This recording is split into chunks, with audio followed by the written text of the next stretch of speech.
کہتے ہیں نفلی روزہ میں کوئی بھائی کچھ کھانے پینے کو دے تو روزہ کا عذر پیش کرنا چاہیے یا روزہ توڑ دینا چاہیے؟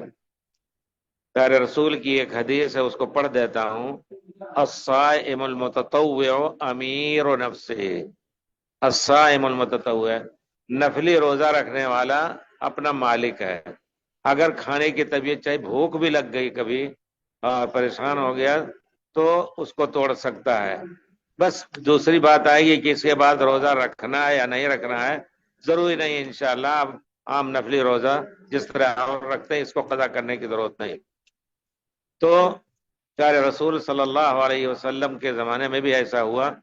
پیارے رسول نے کہا، آپ کی ازواج مطہرات روزے سے تھیں، پیارے رسول نے کہا کھا لو تو ان کے ساتھ کھا لیا تو نفلی روزہ میں۔ لیکن اگر آپ عذر پیش کرنا چاہتے ہیں تو آپ کہا دے بھائی ہم روزے سے معاف کر دیجئے۔ اگر آپ کو جا کے وہاں بیٹھ جائیے اور تھوڑا ان کے لیے دعا کر دیجئے۔ پیارے رسول صلی اللہ علیہ وسلم فرماتے ہیں کہ اگر کوئی دعوت ولیمہ جو شادی کا ہوتا ہے عام طور پر اس کا قبول کرنا زیادہ تاکیدی سمجھتے ہیں لوگ، اگر کوئی بلایا جا رہا ہے فَإِنْ كَانَ صَائِمًا، اگر روزے سے ہو تو جائے وہاں، وَلِيُصَلِّ لَهُمْ، اور ان کے لیے دعا کر کے چلا آئے۔ یہ بھی یعنی کھائے نہ تب بھی جائز ہے، لیکن یوں ہی عذر کر دے تو اچھا نہیں ہے۔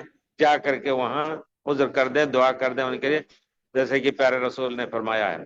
تو گویا یہ آداب ہیں نفلی روزے کے۔